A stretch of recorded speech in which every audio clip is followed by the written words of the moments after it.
Welcome to the Intercut podcast, the weekly show going over the TV, movies, and entertainment that people can't cut away from. I am your co-host, Zachary Shevich, and joining me, he spent his per diem at Dan Flash's. It's Arturo Zurita. Zach, I'm excited to talk about all the stuff that's out on TV. Everything has been streaming this past year. And TV doesn't change because it continues to just stream at home. So regardless if theaters opening or not, these have still remained the same. So just cover the Emmys. Now it's time to cover what we personally would pick the best of the year. And that's what we have. Yeah. On the morning of the Emmy nominations, we are discussing what we think is the best TV. And we brought on somebody who helped me when I freaked out about Jamie Taco. It's Amanda the Jedi. Say what up, Amanda. I can't believe you didn't use the Dan Flash's one for me. Half of my closet is Dan Flash's. This is like one of the chill shirts. You're right. That would have been way more appropriate. It's fine. I think I'm wrong. I got that one wrong. No, that's fine. We are talking about the best TV of 2021 so far. Make sure you're subscribed to the Intercut podcast, either the video podcast on youtube.com/intercutpod or the audio podcast available on most podcatchers. Also, follow Intercut on social media, whether it's Facebook, Twitter, or Instagram. We are at IntercutPod. That's at IntercutPod, and that's short for podcast. We are also IntercutPod on Patreon, where you can support the show for as little as $1 per month. And be sure to leave us a 5-star review on Apple Podcasts. That's just the best when we get those 5-star reviews. Makes me so happy. All right.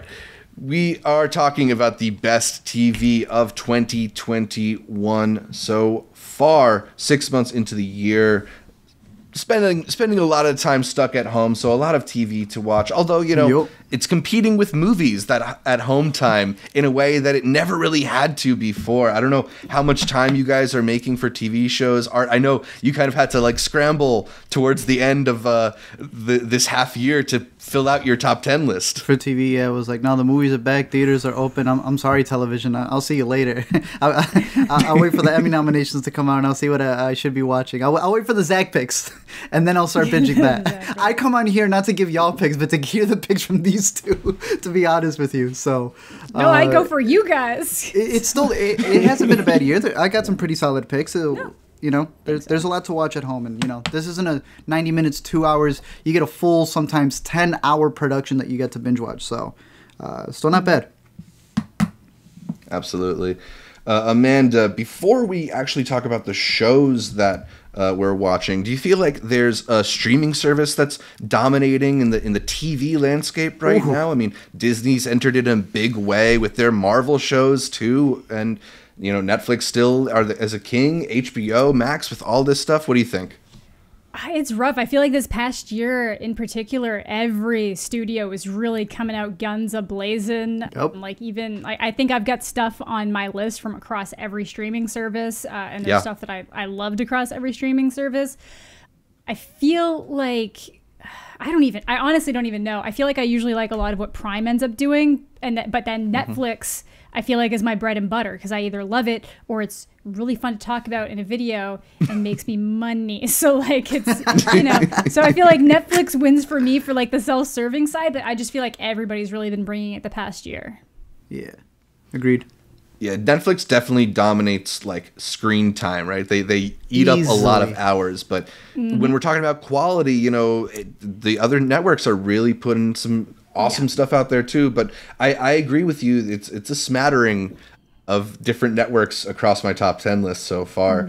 I don't know if we want to get this started with some honorable mentions though. If there's anything that just comes up short for either of you two. For me, a couple shows that I won't have on my top 10 list, but liked a lot this year are Girls 5 Eva, the Peacock show, which is the new Tina Fey, Robert Carlock joke machine. Just a lot of laughs in that show.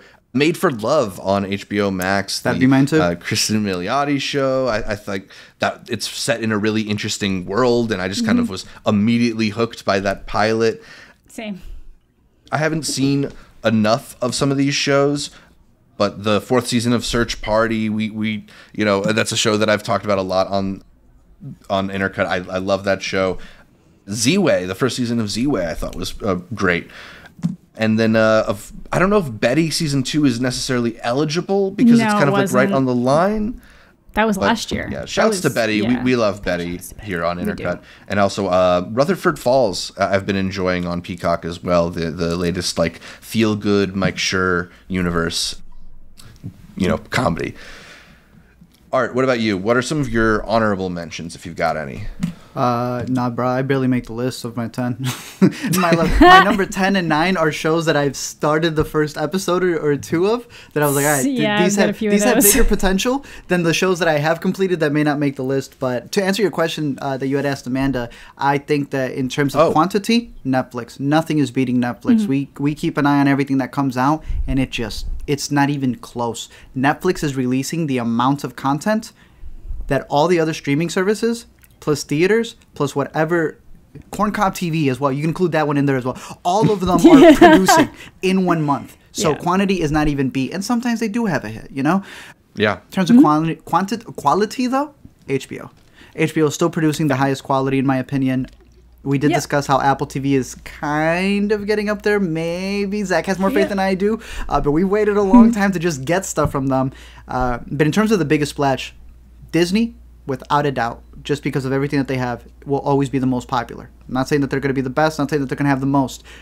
But Disney knows how to release a show and get attention to it at all times. Be it because of the Marvel formula, be it because... I was watching the new Monsters, Inc. show, too. I guess I'd put that one as a little honorable mention. They've hooked onto our nostalgia. They have become the source that you kind of need to depend on if you want to be in the talks with anything. Because you may not have seen a Netflix show. You may not have caught up yet on the HBO show. But if you haven't caught the new Disney show, then you're not a part of the discussion to a degree. But I think you and I jumped ship on the last one. We haven't been catching it.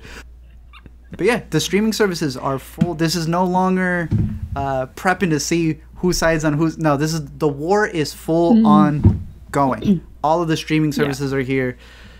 It's kind of fun. I'm not gonna lie. It's kind of fun. I like it. For sure. Yeah, for an honorable mention for me, just love Victor. I liked the first season more. Great. Second season was one of those weird ones where I feel like I liked how every other character's story was progressing more so than Victor's. I actually don't really like Victor as a character that much, so it kind of like for the show being called Love Victor, it makes it a little bit rough. But I know I enjoyed it. I like the way it ended. I'm very excited to see how it like progresses from this point. That would have aggravated me. I wanted to know. I don't want to wait. I know. That aggravated me, but I'm really excited. Like the girl who was doing the catering that Lainey's talking to at the end, she's like she's not a YouTuber, but she's in a bunch of other YouTubers' videos. So she was in Blast Beat too. So I've just kind of like paid attention to her. And now I'm just kind of like interested that she actually got a good role going forward. So I'm excited to see where that goes. Okay. Yeah. I actually have one more honorable mention to throw in because Art, we were talking about. I finally caught the first episode of Lupin, the French show with Omar Sy. Yo, tell me, that's a fun show. That in first episode. People I'm keep not telling done me. that one yet. I'm not done that one yet. So that I will add that to my honorable mention as well. Yeah, it's good so far from what I caught. They got 2 seasons. I haven't finished it, but like if it keeps up at this pace, it would definitely be top 10 material. Damn. All right, I might have to hop on that. Sounds good. All right, let's get it started. I'll start with my number 10, a show that was an HBO Europe production. It's available on HBO Max. It's Beartown, the Swedish hockey small town show. I think it's a really interesting series that looks at the small town dynamics through the lens of this youth hockey team and this coach's attempt to take these bunch of losers and turn them into something legitimate. It's kind of like the gritty, real version of the Mighty Ducks show. I was going to say, it sounds exactly like the Mighty Ducks. And I was watching. I was trying to watch them both at the same time, but I could only watch Beartown because it's just show too. Yeah. This is really cool in the way that I don't know if either of you ever watched the Friday Night Lights show, and how that show did a really great job of giving you just a full picture of the people in this town through their relationship to the sports team, right? And it's one of those shows that so quickly you get a sense for what life is like in a place because they're introducing you to so many different dynamics. I really appreciated how lived in the show feels, and also they do something extremely interesting in terms terms of where your allegiance lies, because they pitch you this idea of this underground sports, this underdog sports story, and investing in these young, scrappy hockey players. And then they kind of flip that on their head a little bit and ask you, like, what are you really going to support? And I just think there's some very expert level TV craft going on in Beartown. Nice. So if you haven't caught up with it, maybe give it a shot. I really like the show so far. So my number 10, HBO? Beartown. HBO Max, I think. So yeah, Miniseries? Yeah, HBO Europe. I don't know if I've ever seen like an HBO Europe show before, but Bjornstad. Let them expand. I think the Swedish name. That's dope. Nice. Art, you want to go with your number 10? Yeah, again, like I said, my number 10 and my number 9 are two shows, or series, I guess, that I've started. This would be one that I got the pilot for. It's been pitched to me so much because I'm a big fan of The Invisible Guest, which is also on Netflix. A nice little mystery thriller movie. I want to say they're Spanish. It could be Argentinian. I'm just going to say that it's a Latin production. The Innocents is a series on Netflix about a dude, same actor who was also in The Invisible Guest. So if you haven't seen that, definitely go check that out. Ends up getting in a skerfuffle, if you want to call it, outside of a club. Hits somebody. Person dies. He goes to prison. All off of an accident. It's one of those like just page turners, but it's I don't know, binge turner. I don't know what you want to call it. You're still watching after everyone. I'm excited to get into it. I literally just in the midst of working on all the videos we were working on, someone had pitched it on our watch list. I start watching. I'm like, yo, this is one of those ones where you get addicted to it, and the next thing you know, 10 hours have passed, and you didn't do anything but watch a show. So if it keeps at that pace, this is one that I'm going to be very interested in. Hopefully keeping. Not just at 10, but somewhere even higher by the end of the year, because I'm a big fan of this director and just the whole filmmaker's work. So, The Innocent, nice little mystery thriller over on Netflix. Nice. Yeah, that's one of the cool things about Netflix is that they do kind of pull a lot of international shows onto their service. Yes, sir. And yeah, that's a show that it wasn't even on my radar. Yeah, it is. Again, he made the movie, did well on Netflix, and then they gave him the money to make a show. So, nice to see. Amanda, what's your number 10? Mine's kind of like Art. I'm not done it yet, so it would probably be way higher up on my list how do I finish it. And I think it's on your guys' list, Hacks. Hacks has just been like a real delight so far. So good. Yeah, I'm hoping to finish it up sometime this weekend, but yeah, I'll hop on the discussion when you guys get to it. But like so far, like really, really good. And it's like there's a reason why it's topping a bunch of lists, even though I feel like I'm not seeing it anywheres. Like, I only found it because I specifically looked up what are the best shows so far of 2021 so I could try to catch up on a bunch of things.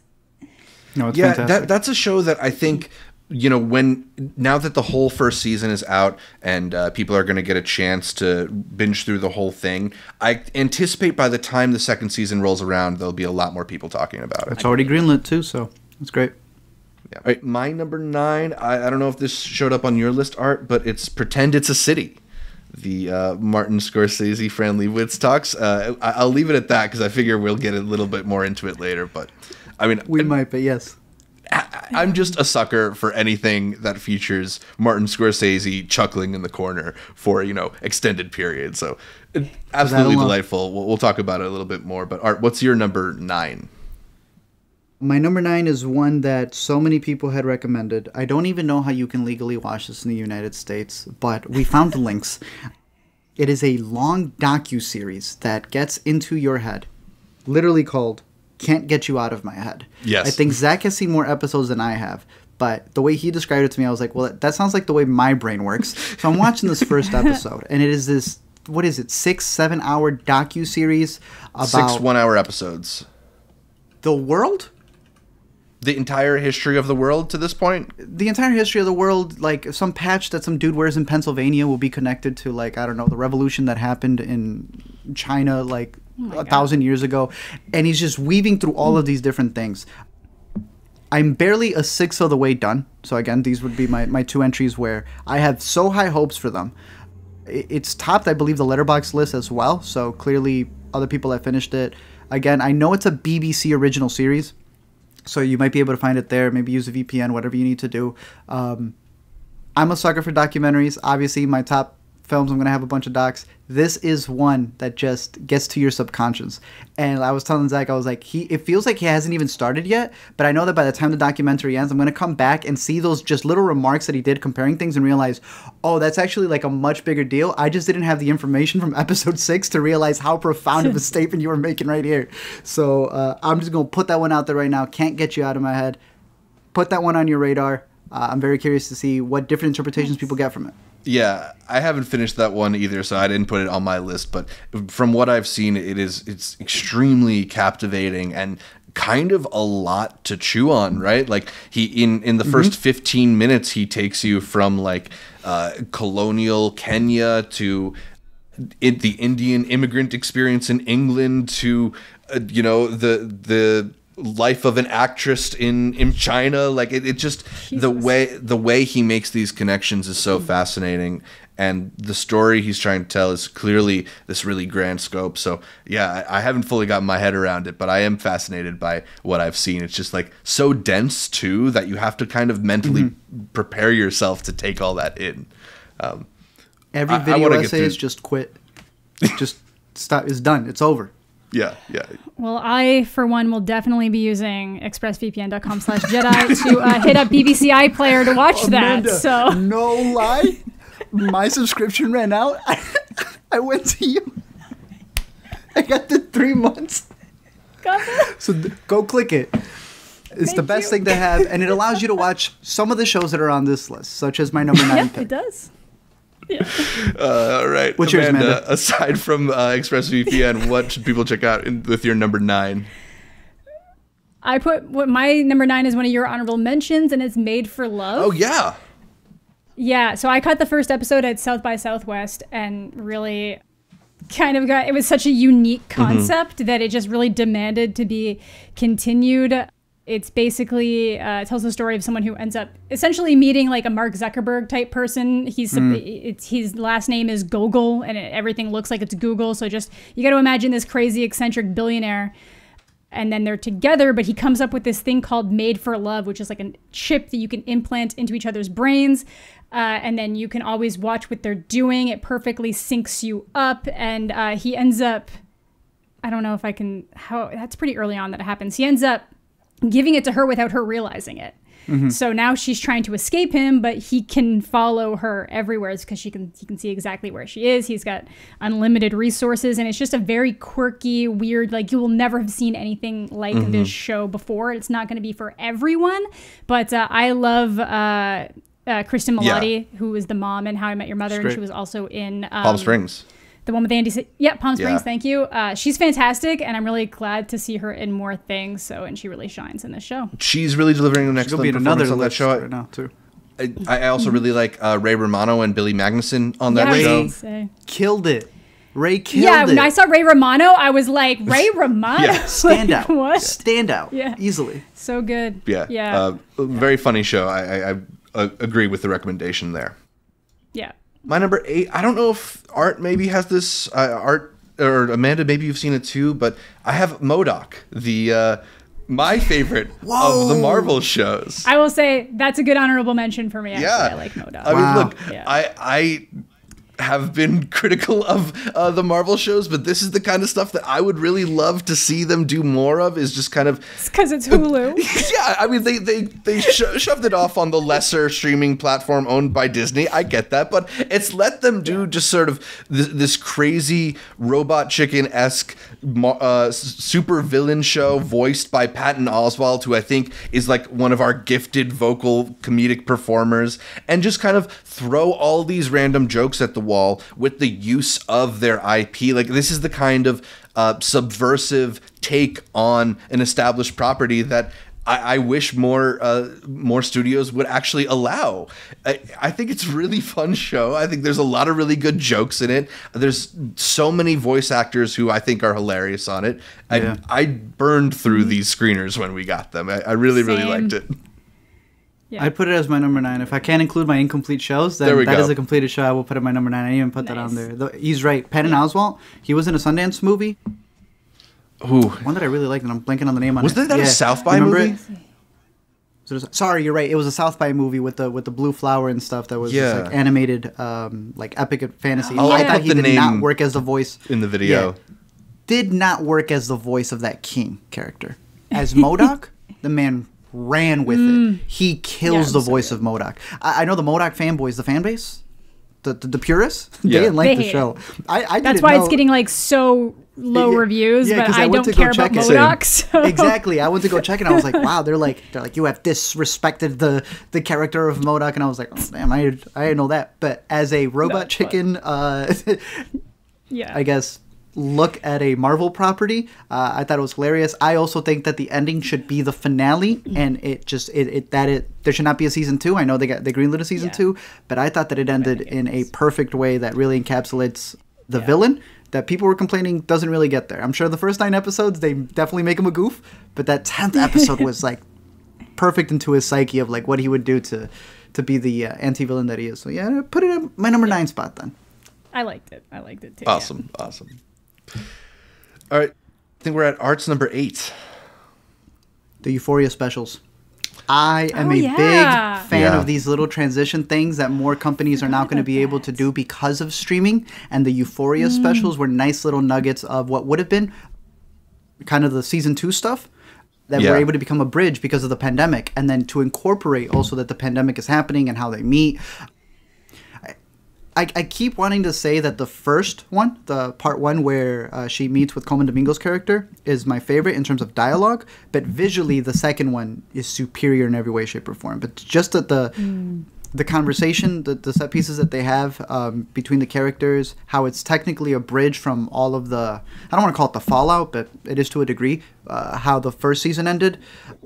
It's a nice little bridge to what season 2 is going to have. I hope that they continue doing it for Euphoria. I hope that they continue, that we see it with other shows. I think these little, like, we usually have holiday specials. We'll have like a bridge in between or something like that. You know, BoJack's done that. So I know Sabrina the Teenage Witch show had done that. But like this one actually did something with the characters. Like it wasn't just like a side piece. You know what I mean? Like you actually got development from the characters. And some lines I still quote to this day. Yeah.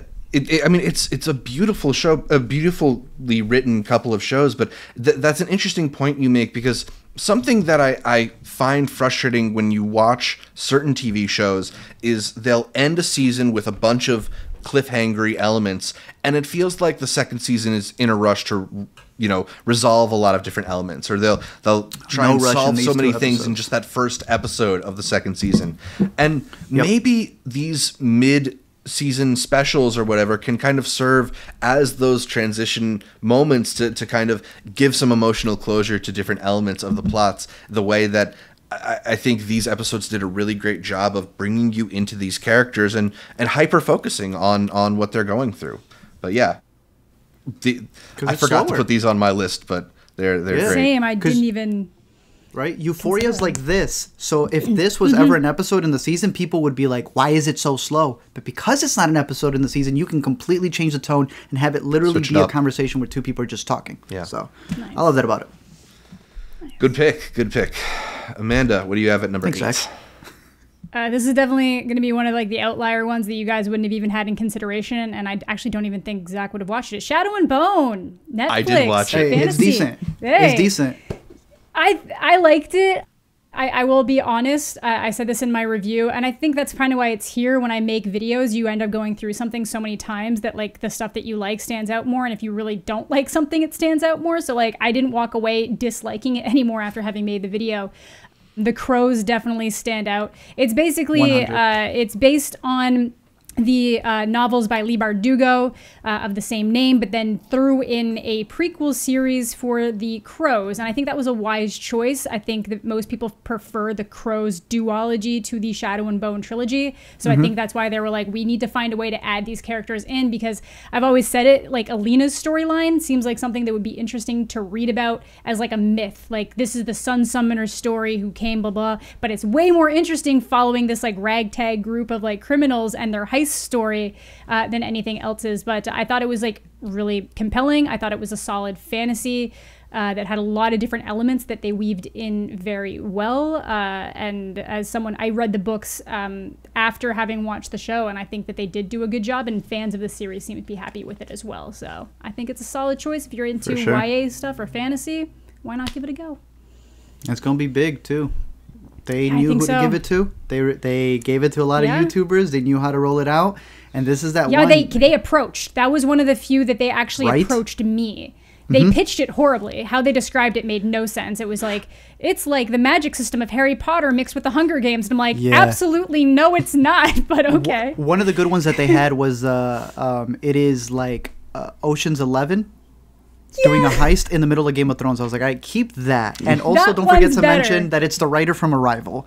That I see the Harry Potter thing because that's a perfect thing that you bring up. This is their series where they're like, all right, we know Harry Potter's got some stuff on it right now. This is a whole system of people and their powers, right? Because I was reading up on, they have all these tiers.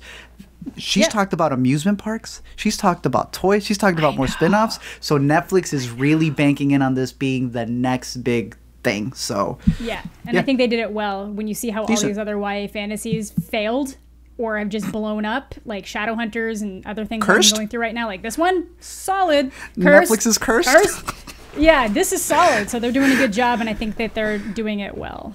Remember when Curse broke the record and it was #1 on Netflix's streaming, only for them to be like, yeah, we lied. We're canceling. My number 7 is a show that I'm anticipating is going to be on your lists as well. I got Invincible. So we can pass this one up for now because we'll get into it a little bit.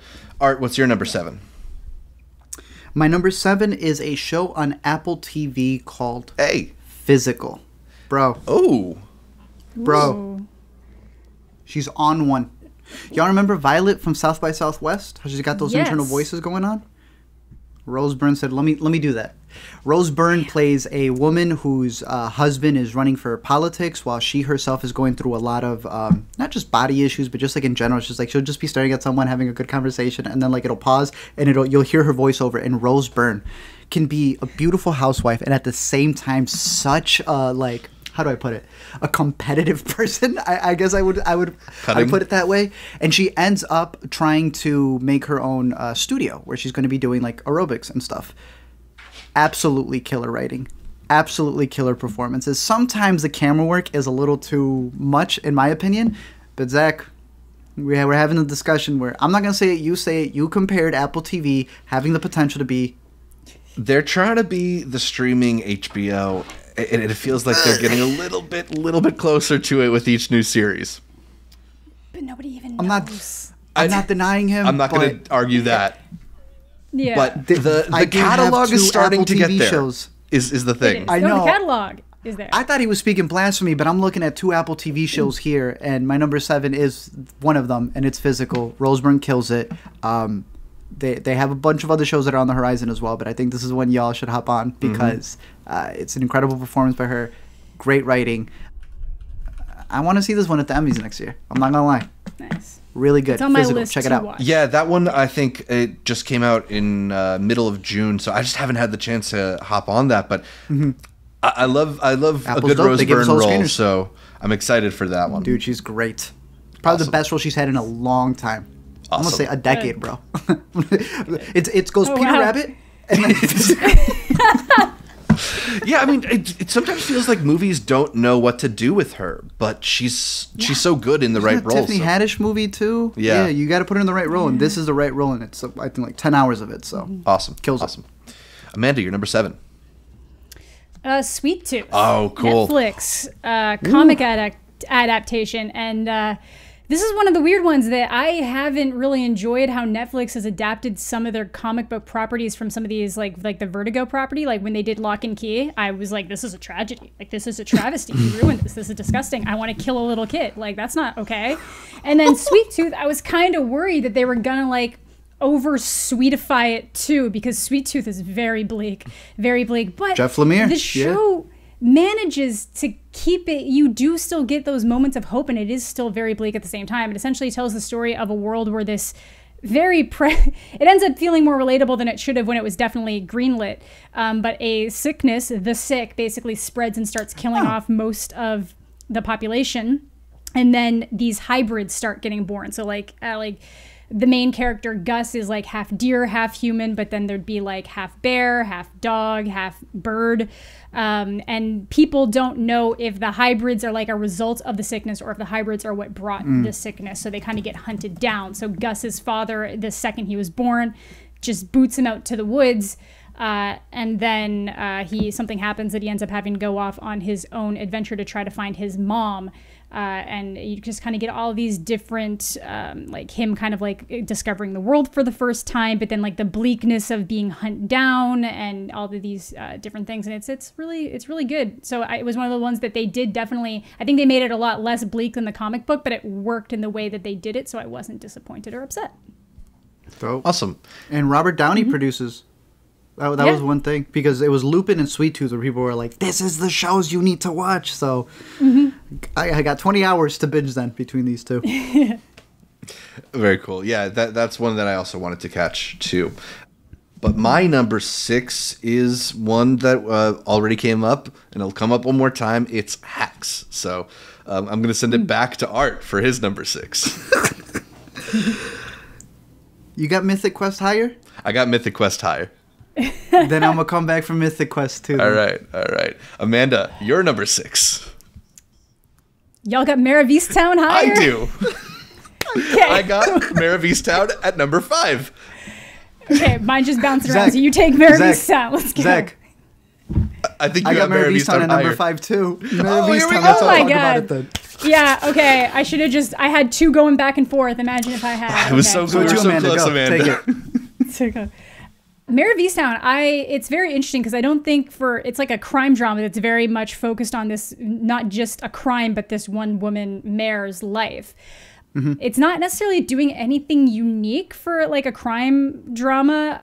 I honestly feel like they leave enough crumbs throughout the entire thing that you get some twists, but everything that happens you can pinpoint if you've been paying attention, because like you see all the little trails leading up to certain things. But it's basically, she's like the detective, and a girl had gone missing a year earlier and she hasn't been able to find her. And the city, basically causing the community to lose faith in her. And then another girl turns up dead and kind of like re-sparks this whole thing where everyone's like, oh, this isn't an isolated incident. This is something that's going to be happening more and more. And while all this is happening, she's trying to keep her personal life afloat as well. It's another one of those shows, it's similar to what I was talking about with Beartown, where because of the way that everybody sort of gravitates around these issues around the town, that you get such a big picture of like what this whole community is like and all these different characters that exist within the community. Plus, as the show progresses, you know, the lens sort of shifts between different people, and you kind of you find your suspicions shifting between maybe it's the priest, or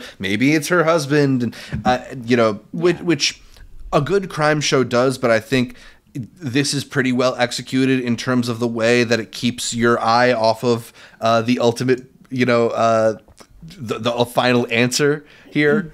You know, I think there's been a lot of crime shows that kind of get this designation of like, oh, this is a very important show. But to me, this is one of the more satisfying ones in terms of the actual crime being solved was interesting. The like beat by beat uncovering of the issue, you know, felt like you were actually being taken along on the investigation. But also, I was into these characters. I ultimately felt like I was very invested in their stories.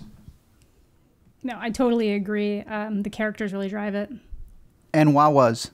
They ate at Wawa. And Wawa. I mean, look, Want a Wawa's coffee? I love a good hoagie as much as anybody else has been to Philly, but like, yeah, it reeks of the Delco touches from the accents and the clothes and, you know, the love of the Eggles. But yeah, I love a show that feels like it's in a place. Helps a lot that you have someone like Kate Winslet who can so perfectly pull off that kind of characterization and the accent. And she killed it, dude. You know, without spoiling it, I think there's a moment in that finale where you see a revelation wash over her face, and that's just some of the best TV acting I've ever seen, where you can read every conflicting thought going through her head.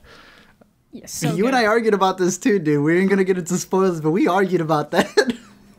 Okay, we'll talk about it after then. We'll talk about it afterwards. Yeah. All right. I think it goes back to Amanda. Yeah. So that's my number 5. My number 5 is an Apple TV show, Dickinson. I had a feeling this would Tell be me on about your it. list. I've heard good things about it. I don't even know. Everybody kept telling me to watch it, obviously, because anytime there's anything with like gay girls, people are like, Amanda, have you watched this show? So usually if something's getting recommended to me and I'm like, there's lesbians, aren't there? And so I was just like, okay, I watched it, and I binged it in a day, like just one Sunday. I just went through the whole thing. It's very unique. I will say that the first season feels stronger. There's aspects of the second season I didn't like as much, but I love how it kind of ended and blew into its ending. So that's why I'm putting it on the list, because I hadn't watched it last year. It's basically telling the story of Emily Dickinson based on her poetry and what her known history would be, but it modernizes so much of it. It's still a period piece, but they'll throw in like random modern lingo. So somebody will be like, yeah, so like she's basically an influencer now. And they'll throw in like rap music and like modern like trap beats and stuff. And she has these like actual conversations with death. And it basically brings her poetry to life on screen and what her relationships might have been. It's like really interesting. Yeah. It's probably it's definitely one of those like young adult aimed ones, but I think it's there's a reason why it's pretty popular amongst the people who have Apple. Yeah, I don't want this to sound like an insult, because I caught the pilot and was actually pretty impressed by it, but it's almost like the CW's version of the Emily Dickinson story, right? Kind of, yeah, but then the writing is just good. It's better than what I would expect from a CW show, but yeah, that's what it feels like. It feels like you could watch this in like some kind of like runner with a handful of other shows like from the CW, but it's not Riverdale or anything. But and it also helps when your lead is Haley Steinfeld, who is just completely captivating. So yeah, absolutely. Dickinson's a cool pick. I've been meaning to watch more of that as I continued becoming an Apple TV stan. Yeah, I like it.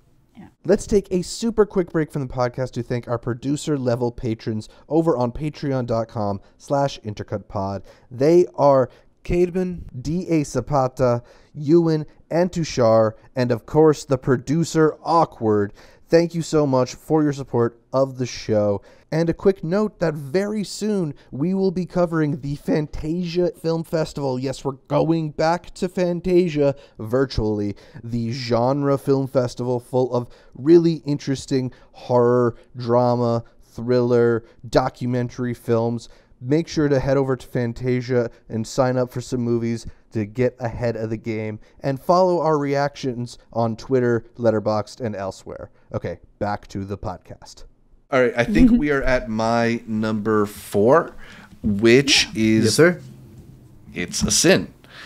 A really, really beautiful, limited series created by Russell T. Davies, and also stars a bunch of actors I hadn't really seen before, aside from Ollie Alexander, who I know he's kind of a pop star, and he's really good in God Help the Girl. But this series, I was quite blown away by it. It tells the story of these LGBT friends who move to London together in the early 80s, and they get a flat, and they kind of transition from their childhood into their adulthood together. And in many ways, it's this really happy story of them finding themselves and finding community. But this happy story is kind of on a deadly path, heading towards the oncoming AIDS virus. And the way in which this show just sort of gradually takes you from thinking about AIDS as just this like mythical idea of a gay disease that they talk about in America to this like fully devastating, very present threat to these friends. It's just so well done, so precisely written. The characterizations are so good. The acting is really beautifully done. And I think the show is saying a lot about these people and what it was like to be gay during this period when there was a lot of fear and a lot of fear-mongering around that idea. So, I think there have been other shows that maybe cover similar area, but I just was really, really moved by the specificity in the experience here and how lived in their relationship feels. It's kind of a beautiful miracle the way that after just one episode you feel like you're part of this friend group already. So it's really, really well done. It's hard for me to even have it as low as number 4, but I really, really like a lot of these shows. I thought you were going to have it higher, yeah. It's on my list to I watch. love Mare of Easttown too. Everything in my top 5 is just excellent. I put Hacks at number 6. It's a really good year for TV so far, I think. That's right. So, Art's number 4. Hacks, I believe. Okay. Let's get into it. Having mentioned it, so it is fantastic. There is a reason why Gene got nominated twice, supporting for Easttown at the Emmys, and then also lead for this. 100% deserves it. This is a story. I think we kind of described it. You have a classic comedian, kind of the pioneer of female comedy, doing the Vegas circuit. Yeah, you know, if you're a fan of what's the Prime show, Maisel, then you should definitely be a fan of this. You know, very much Joan Rivers vibes, and not that she's peaked, but she's just doing residencies in Las Vegas. You got a younger writer, kind of got canceled on Twitter, kind of needs a job. They throw her over there. They're kind of mentoring, abusing, who knows what else to each other, whatever you want to call that relationship, and it is fantastic. I think this is a great breakdown on what comedy is, just in general. The scenes where they're breaking down how they're going to do jokes, how to approach the joke. Absolutely love it. I think it gets down to the essence of what the point of stand-up is, the emotions that you bring into it, and then just a lot of the stuff dealing with the business, because, you know, it's not just them trying to make it in different points of their careers, one who is a legend, another one who just started, but you got, like, it's because it's the people who also did Broad City. You got that dude from Broad City who is just like the pleb trying to help out. You got the rich person's daughter who's really the one who's going to decide the decisions for you. You know, you got the Vegas setting. Yeah. It's a best thing on the Max label. Best thing on the Max label, dude. It's not even close. It's a pretty awesome collection of characters here. You know, you mentioned Gene Smart, but and you mentioned Ava, who's played by Hannah Einbinder. But I really like Deborah's assistant Marcus, who is played by Carl Clemens Hopkins. Scored a nom, I think. Also scored the Emmy nomination today. That was good to see. Christopher McDonald shows up. I think Meg Stalter is absolutely hysterical as Paul Downs' assistant on the show. It's just I don't know. You want a show like this to have a lot of different characters that you're really excited when they show up, and this is a show that has that. Oh, Caitlin Olsen even showing up as Deborah Vance's daughter. She kills it, bro. Nah, she kills it. Yeah, she's been on a run. Yeah, and I think, you know, when you love the craft of comedy or storytelling in general, just seeing people break it down is just so fun to see, and they do it well. I love the conflicts between Ava and Deborah. They get into a lot of, like, you know, the old way of thinking versus the new way of thinking stuff, and in ways that I feel like are fair to both parties. So it's a really fun show, and a show that I think is only going to be more fun as it develops and the relationships get deeper. I might even have it higher by the end of the year. I'm not even gonna lie to you. I really like the show. I just feel because it's a comedy. Like I gotta put some of these dramas a little bit higher. But no, I love the show. Yeah, it's fantastic. All right, we're at Amanda's number 4. Cool. My number 4 is another Netflix show called Feel Good. Yeah, you had the first season on your list last year. I did, yeah, and it was one of those ones that I was like, oh, I should really finish this before I go on this podcast.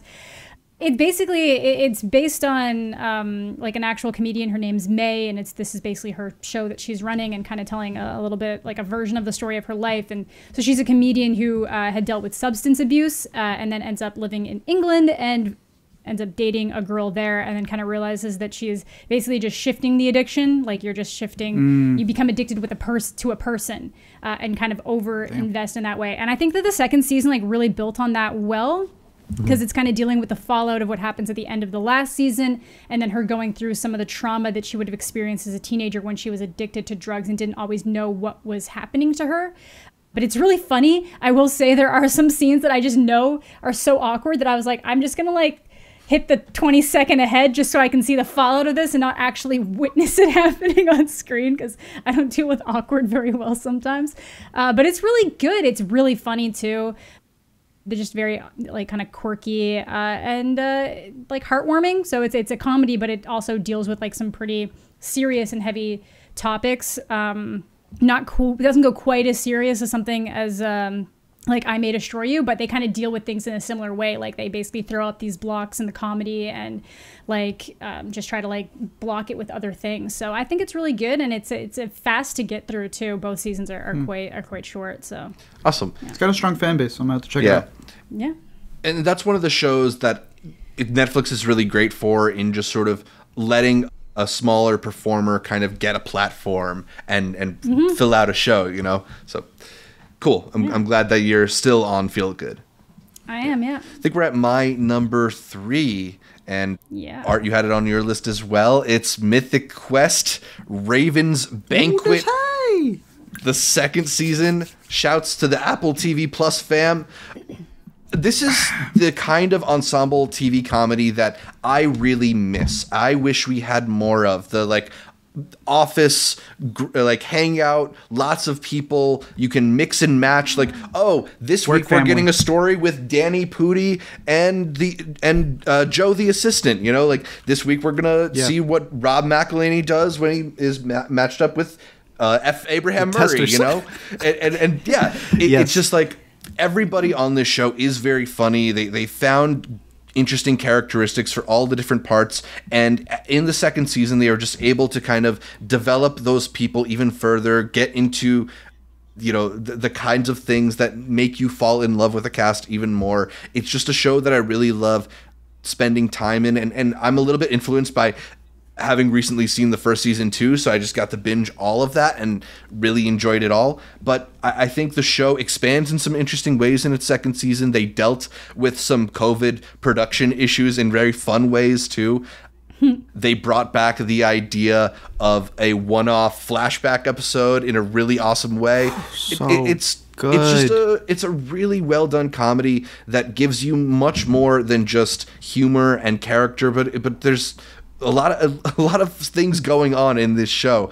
I'm hoping that it's one that Apple tries to hold on to for like 5-6 seasons, because there's so few shows that you get to just kind of live with for a little while anymore. And this is one that I'd really love to live with and watch the characters grow. So Mythic Quest. I've never even heard of it. Heard of it. Amanda, I'm so curious to know your thoughts on this. I feel like you would really like this.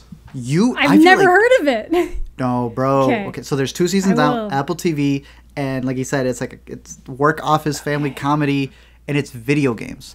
And they actually like get video games. Like it's goofy for sure. It's over the top, yes, but they like understand how like the industry works. They're not pretending or belittling certain aspects of it. They'll call out how goofy it is that a video game company is dependent on some Pooh whatever the kid's name is, streamer, because his score on his stream on his Twitch is going to depend on whether the game makes it or not. It's like they make fun of it while also realizing like, no, that is the fan base that we need to get. It's genius. Like I really like it. It's been a great go-to show. And Christian Miliotti's in a flashback episode. Hey! That made me a fan. Love it. And I was like, all right, this is cemented. It's going to be on the top. I'm actually very curious to know your thoughts. So let me know. Let me know when you watch it. It's going to be a good one. Yeah, I will. Nice. I'll set up mine right here, which would be my number 3. I think Amanda hasn't said it yet, so Invincible. I think you have it higher? My number 2, so we'll get to it. Yeah. All right, we'll get to it in a little bit. My number 3 would be Invincible. Your number 3. Cool. I think my number 3 is going to piss people off. Or no, I think my top 3 is probably going to piss people off, just the order or something. I don't know. Maybe not. Okay, 3, I don't even care. You were talking about how, like, Dickinson feels like CW. Like, no, this is CW. Cruel Summer. Okay. Saw the pilot at South by Southwest. I like a lot of young adult stuff. Like, I make fun of a lot of young adult stuff, but it comes from a genuine place of love. This is a kind of interesting story that is told on 3 timelines. It's basically every episode is the same day, either in 1993, 1994, or 1995. And it's all surrounding this girl named Kate Wallace who goes missing, and this other girl, Jeanette, who essentially steps into her life. She was this really nerdy girl, always wanted to be popular, and then when Kate disappears, she kind of gets her boyfriend. She gets her friends. She moves up the social hierarchy, and then there's this kind of very big twist at the end of the first episode after Kate is found that spirals them into this like very dark story where you see like 3 very different versions of Jeanette in particular. Kevin Smith's daughter's in it too, and she's really fun in it, which I think was the main reason why I checked it out at South by, because like, oh, it's Harley Quinn Smith, okay. I think that the actress for Jeanette does the nerdy stuff the best, and the rest I don't think she necessarily delivers that well. Like, she's not very believable as like this dark character she is in 95, or as like the head popular bitch basically in 94. But the girl who plays Kate, I think her name's Olivia Holt, she does a great job. A lot of really good stuff with like the supporting characters as well, and I thought it was like, it's like pretty fun. I know it's on Hulu right now. I think it's hitting Amazon in August though, so I thought I liked it. Interesting. Okay. Yeah, I've heard some people are really enjoying that one. I mean, I can't tell you the last time that I watched a Freeform show, but they know their demographic and they hit it. So I don't think I've ever watched a Freeform show. I don't even know what that is. So back when it was what was it before Freeform? The channel had a completely ABC different Family? name. It was like ABC Family. Oh, is that what it is? Okay. I've seen ABC Family shows then. Either way. There we go. I thought it was fun. And it does, yeah, that makes sense because it vibes with the ABC Family type teen drama. But like, again, better than Riverdale. So it sticks the landing for you, because a lot of people recommending it early on. They were like, you got to watch this, you got to watch this. So I think some people started falling apart towards the end of it. Does it stick the landing still? I liked the ending. I don't know. Like, this isn't something that I would sit and like fully be like, this is like the best thing ever. You gotta take a show like that on its own terms too, you know? Yeah, that's what I did. Yeah. Like, I knew what I was getting into, and like maybe it doesn't stay as big as the original like at the beginning would suggest, but I like the ending, and I like the very, like once it hits the very ending, I was like, oh no, they didn't. Like, so like if I can have a reaction like that, I'm good to go, and I'm ready for season 2. I'm gonna recommend you, I don't know if you heard of this one, Amazon Prime's Panic. I haven't watched it yet. But you know about it's based on a book. I do know about it, because that's one of the ones they're promoting all over the fucking place. But and then Jack Nicholson's son is in it. So oh, hell yeah. let me know. Oh, God. Because if you're into these shows, then I'm very curious your thoughts on this one. I'll check it out. Awesome. All right, so that was your number 3, I believe? Yep. So we're on 2s. My number 2, which Art hasn't mentioned yet, but is Underground Railroad. So I don't know if you got that at number 2. I don't know if you got that at number 1, but you got it at number 1, I think. What do you got at number 2? Pretend It's a City. Martin Scorsese's docu-series where he follows Fran all around New York City as she just complains about everything. My one critique is she was wrong about sports. And I am so glad. The reason why it still doesn't push it down is because they do this little segment in there where it's not just him walking around with her, it's not just him having a conversation with her, it's not just at a certain location looking at stuff. They'll intercut these like talk show segments, and she's like sitting down specifically with Spike Lee for the sports segment, and he dunks on her. So they had this back and forth. I was like, all right, look, I've been following you for a lot of this, but your sports talk, Spike Lee was right there to tell her differently. But I just think the entire thing is hilarious. Just the back and forth, and like Zach said, just having Martin Scorsese in the corner not being able to control his laughter is just as funny as a lot of the bits that you're seeing. I think it's a breeze to watch. I love putting on just a random episode. It's just, because there's some very nice visuals. They capture New York beautifully. They even have this giant miniature that they walk around in. Yeah. So there's a lot of beautiful shots, a lot of really great transitions. But you could just hear it in the background as well. And you'll just like hear a joke differently and be like, oh, that's really funny. Or there's more nuance to this joke than you thought. Absolutely love the show. Pretend It's a City, my number 2 over on Netflix from Marty.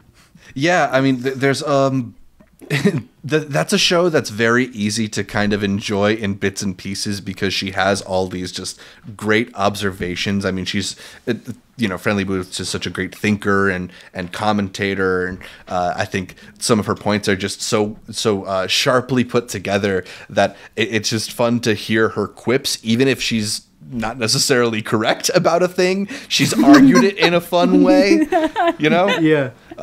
So yeah, that's just an extremely pleasant show to watch. I can't argue. So with New you there. York. Nice. Yeah, 100%. Yeah, definitely. Also, it gives you an appreciation of New York, or if you already have an appreciation of New York, you can enjoy it even more. So, highly recommend that one. Amanda, we are at your number 2. Invincible. Awesome. Took my number 2. All right, let's go. I've been a fan of the comic books for Invincible for like years. Like it's probably the only comic book I can think of that I like picked up like as it was ongoing and took it right to the end with like the floppies. Like I got boxes full of this stuff. Nice. Yeah, like I've got like the first issue that Ryan Otley was the artist on. Like I'm quite proud. Damn. So I've been waiting for this adaptation for a while because it was originally supposed to be a movie. I think around the time Kick-Ass was coming out was when the rights for this sold. They said they're still making a movie. Okay, hell, I'll take it. Probably because the show did so well. Yeah. Because I know that in finding out it was going to be an animated series, at first I was like right. I already have it in the comic book, so why do I need the comic book moving? But at the same time, that lets them do a lot of things that they probably wouldn't have had the budget to do otherwise. Maybe after The Boys came out, they would have been like, okay, we can take some chances on this stuff. But like, can you really imagine Eve's powers like working as well as they do if they didn't have the budget to do it right? It just gives them, I think it just, and the brutality, it lets them just go full force with like how brutal this comic book is. And a lot of people want to compare it to The Boys, but I don't think it's very similar to The Boys at all, other than the fact that it is brutal and how it displays, and it's on Prime, because there's a lot more hope to Invincible. Those shows, I think, are only similar in so much as like you can describe them with the same one sentence, if that makes sense. Like they're brutal comic book adaptations. But as soon as you get deeper into it, it falls apart. It's very different. Yeah. Like I would say, like Invincible has more in common with like Spider-Man than it would The Boys, because The Boys is like a satirical commentary on superheroes and what they would be like in real world, whereas like Invincible is just a superhero show but brought to those brutal levels. Yeah, The Boys is much more about consumerism and capitalism and the roles that those play in society at large and how that would like influence superhero-dom. Whereas the way that Invincible is able to just deconstruct the idea of powers and like the immense force that these supposed beings are responsible for, right? I think the way they're able to translate that is so unique to the superhero space. And like Amanda was saying, something that probably would only be possible in animation given the lengths to which they're going in this show. And I really appreciate that. I appreciate that this is a show that asks the question, well, what would really happen if so-and-so had such and such a power? Yeah, and they answer that. They absolutely do. It has good twists. I felt like they even made it shocking for people who'd been following the comic books because how fast something happens in the show versus the comic books. You're like, oh my... We're doing this, and the way it's set up in the pilot too, because the whole pilot they lie to you. Amazon Prime gives you this warning. It goes, if you're a kid, get out of here, right there, right at the beginning, before you can even click the button. And you watch the whole first episode, and it's done, unlike the other 9 episodes, because they want to catch you off guard right at the end. Yeah, and it's so effective. The amount of people who have made reactions of that final episode because it hits. Then you have everything else that's going on. Some changes that happened in the comics that I thought.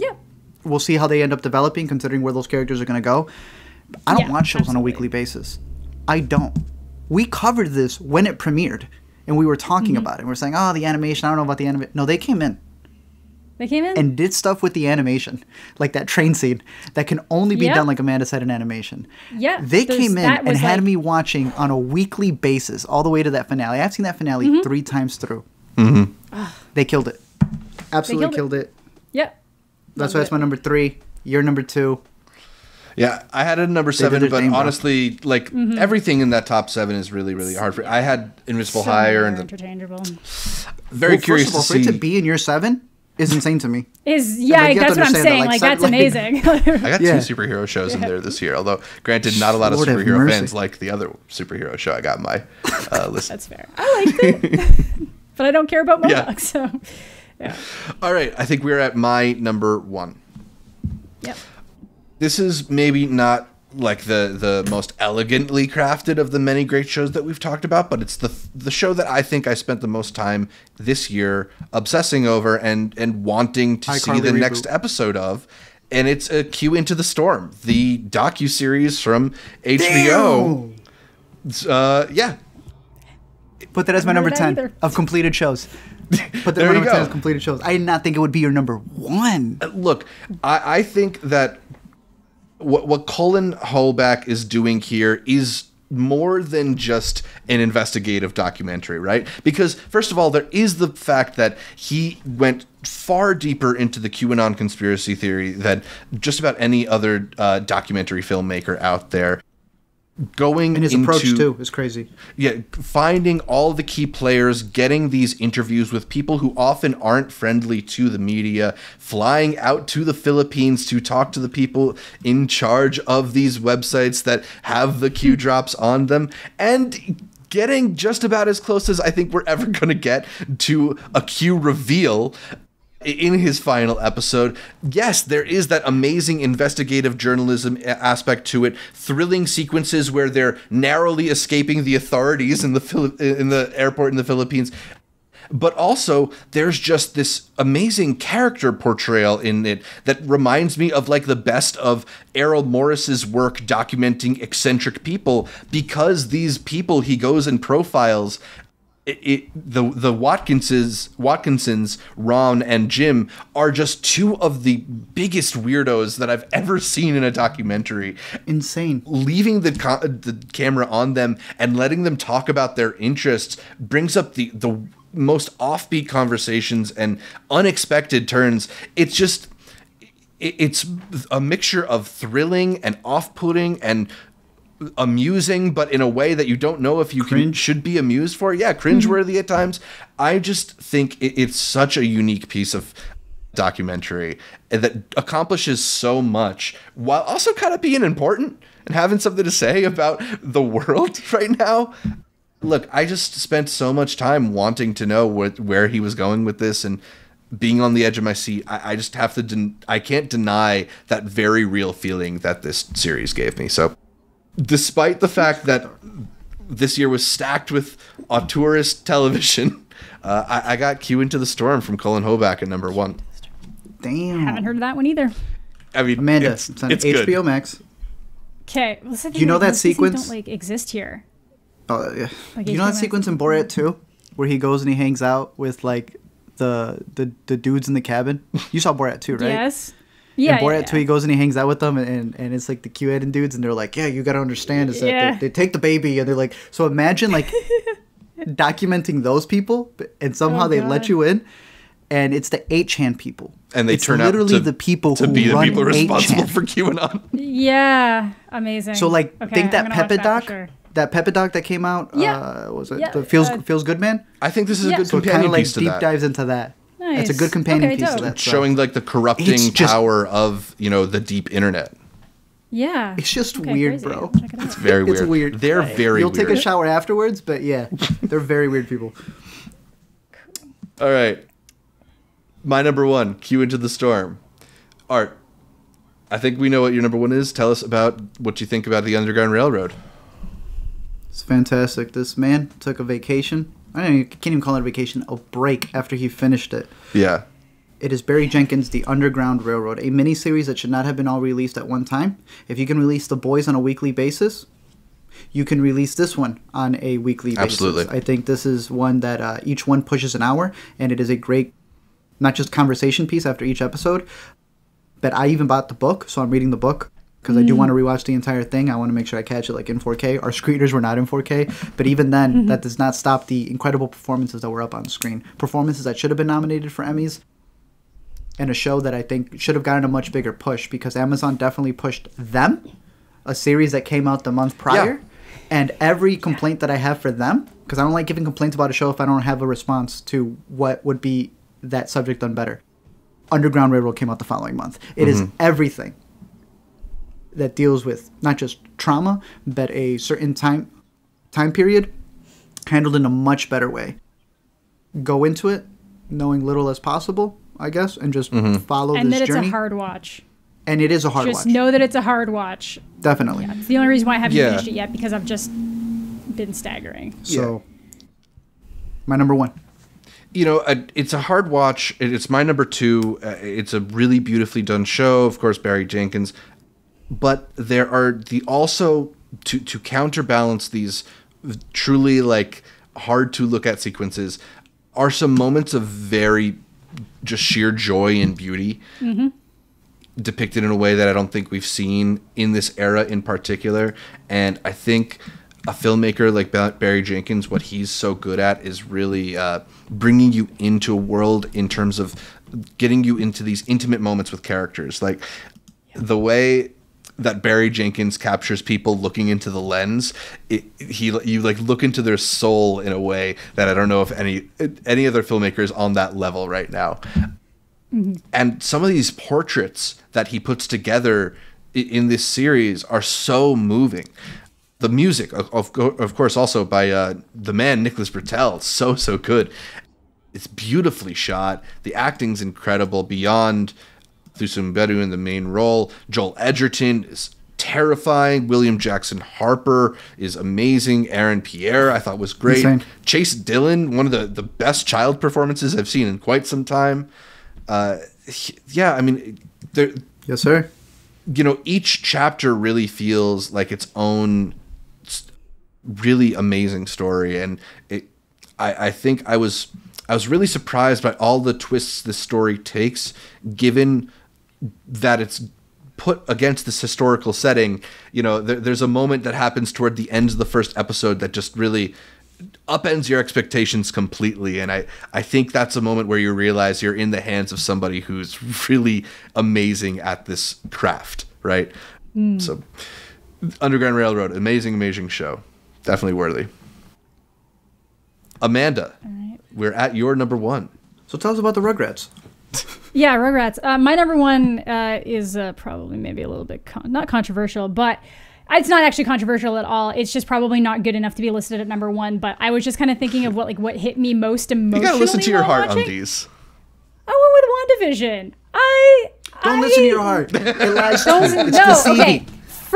For Wanda's journey, like emotional journey alone, I love this story. I really like that character. I think they handled her character really well as they built her through this kind of like trauma she's dealing with, while building her into a character that you're not necessarily trying to be like, well, it's okay that you've done all this stuff. It's just like, you know, no, you're going to have to like kind of answer for what you're doing here eventually. And we're building you into like the next bigger story with where things are kind of going to crash. I also think that bringing appreciation to Catherine Hahn, the whole world now understands what most people already knew, that yes, Catherine Hahn's amazing. I do think that once it got more into her like floating around as a witch, her character lost a little bit of steam for me personally, the further it got to the end. But just for the emotional beats and like the little things, you know, like thank you for, you know, choosing me to be your mom type thing, and then how it's kind of falling out from there, and the things that you can kind of predict that she's gonna do to try to get that back in some way is very interesting to me, because I've always really loved Wanda as a character, and pretty much every iteration that we've had of her, she's always either been on like the Brotherhood of Evil Mutants, or she's been this kind of like anti-hero type character just trying to do her best and then unintentionally like destroying the world. So I liked it, and I thought it was a unique risk for Marvel, especially with how they handled the different eras of television. It did go more standard once it kicked into it, but the fact that they just launched those first 3 episodes as what you get for WandaVision off the bat, I thought was actually pretty gutsy for Marvel. You know, I'm gonna agree with you, but I think that's part of, I want to say, both me and Art's ultimate issue with WandaVision, right? Because like in contrast to Falcon and the Winter Soldier, I think it's a much more interesting show. There's way more things to chew on with what they did with WandaVision. Yeah. And I think where I ultimately get frustrated with the show is all the interesting ideas they hint at and then maybe just back out of a little bit. That's fair. You know, that they will make it a little bit confusing for the first couple, and then like, hold on, let's spend an entire episode away from the action to explain what's going on. That's fair. But I like Darcy as a character so much that I didn't even mind. I was like, as long as I'm here with Kat Dennings. We got a Darcy fan in the building? Yeah, we got a Darcy fan. Get the fuck out of here. Leave Kat Dennings alone. I don't mind Kat Dennings. I just don't like how they write her in the bit. But I will say this about WandaVision. I like her. I'm excited for the next story that they're going to give her. Yep. This shows me that all the hype is on her. Like, even with Black Widow, Scarlett was talking about that when it came to Infinity War, they put her in the second, third unit to film some of the scenes, and it wasn't until Wanda comes in that Infinity War fight to save her and Danae that the first unit came back in. So it is clear where Marvel's putting the money. The Olsen, the third Olsen is now going to be one of the big stars to take it all in. So the story that they're building up for her, and I really hope, because even a lot of my criticisms, or both of our criticisms, could be answered, which is what you brought up. That she did some stuff, and we just, we just can't just get a little slap in the wrist. I don't think she's gonna. And you're right, exactly. That's why I don't want to, completely put it down, because you and I know what's next. And that next story has the potential to be the biggest thing. So, hey, all the money's going there. They've campaigned it. It was able to pick up a lot of Emmys. And, hey, a lot of people enjoyed it. And it kicked off what is now, what we were saying, Disney Plus's biggest stream. And not just stream, but, streaming revenue that's coming in. Yep. All that money. They closed on the parks, and everything was getting funneled in through Disney Plus. So, it was the one that started it all. I don't even have a preference. I take it it's your favorite over Falcon and over Loki? Loki's not done yet, so that's why I didn't really include it. It doesn't finish until today. I'm liking Loki so far. I'm behind an episode, but I do really like what they're doing with Loki. I haven't watched Falcon and the Winter Soldier yet, which I feel like is odd because you guys both clearly have, and I'm the bigger Marvel fan, so that's odd. But I don't know. I knew I wasn't going to be as into that one, and I knew I wasn't going to make a video, so I just didn't prioritize it. I hear it's really good, though, so I'm excited to check it out. But yeah, there's just certain shows that I know some people who are working on Marvel ones that I know which ones they care about more. And I knew that Falcon and the Winter Soldier wasn't one of the ones that they were super lock and key about. So I was like, that means that there's not too much going on there. Whereas Loki was you can't leave set with anything. So yeah. I think I like WandaVision the most so far, though. How do you both feel about now we have hours and hours of Marvel content rather than a 2-hour movie every 6 months? It's a lot. It's a lot. Even as a Marvel fan, even though I haven't disliked anything that's happened yet, even I can be like, this is a lot. Yep. It's a lot. I think it's changing everybody's perception. Well, I still think that they are just movies getting quibified. They're just how Quibi told the people, it's I understand you got a movie. Can you just every 10 minutes, just give me an ending? I see the same thing here. Except it really just feels better. It is working better. It's Disney. It's in much better hands. There's a reason why they got rid of Cats. But I do wonder what's going to change, because everyone keeps saying we're so used to streaming, people don't want to go back to theaters. Okay, so then what changes when we've completely altered the way that we consume the content? Is a 2-hour movie going to be enough? A lot of the criticisms for Black Widow, even though it is kind of a separate thing, is should have been a trilogy, should have been a series. If you're getting longer content for these characters, will you have enough? Will the fans feel it's enough when you go and just see a movie? True. When they're getting used to...